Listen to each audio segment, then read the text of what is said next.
I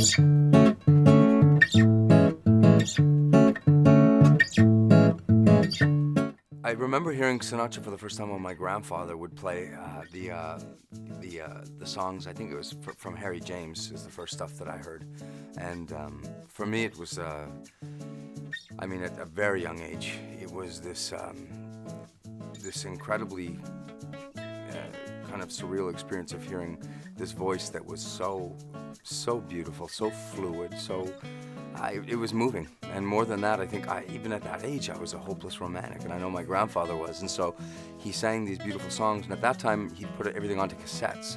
So I would take a song from a cassette, something like This Love of Mine, and I would record it over and over and over and over again, so that my favorite songs I could listen to while going to sleep, and I would play them on like a loop. Now, of course, you go on iTunes and you can press, replay, and it'll just replay it over and over again. At that point, I had to actually manually take the songs and put them back to back to back to back, because I would fall asleep daydreaming of what could be and how beautiful this was, and it would so melodic and beautiful.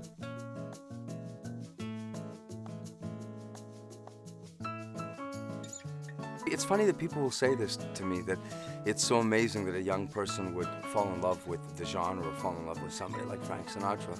And as I've gotten older and I've started to listen to of course, more music and modern music, the truth is that instead of me thinking that it was strange that I loved Frank or I loved the music or the arrangements, it's become more strange to me that more people my age hadn't.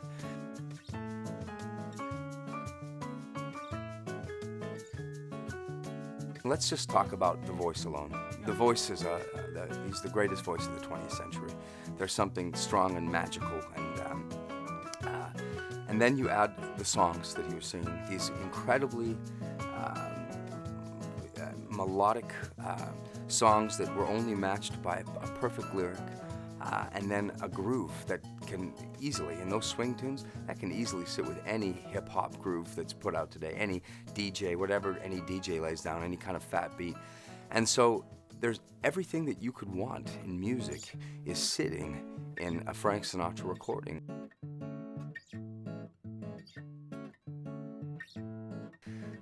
Let's be honest, Frank Sinatra was, he's no pretender. He was an inventor of a sound. He knew who he was, he had a certain sense of style, and he did not budge from that. That was his thing.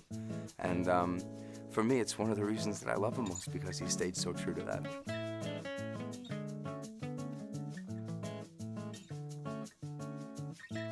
Well, I mean, you don't get bigger than Frank. That's it. I mean, we can look on our hand at icons, the faces on T-shirts, and he's right there. For me, what I find probably most interesting about Frank is that from the very beginning, this was a fighter. He was born in Hoboken, New Jersey.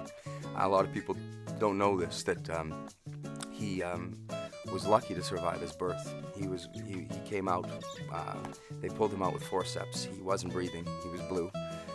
They took him and put him under cold water, and it's the first time the world heard Frank Sinatra sing.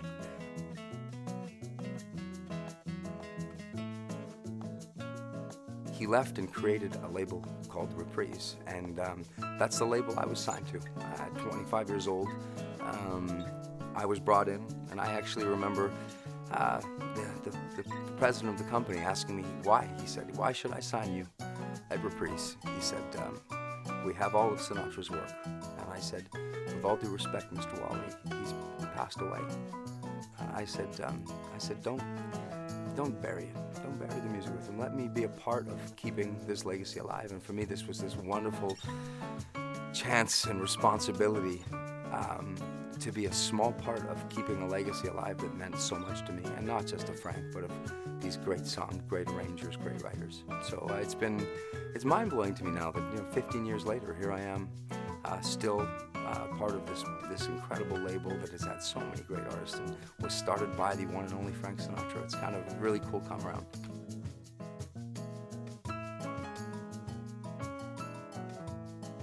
I also hear stories of unequaled generosity, of a man who wrote checks anonymously, of a man who gave away a lot of his money and helped a lot of people and didn't feel the need to tell people about it. To me, that's a great detail of a man's character, you know. He didn't do these things so that we would recognize his generosity or his kindness. He did them because he felt that it was the right thing to do. Europa FM. Pe aceeași frecvență cu tine.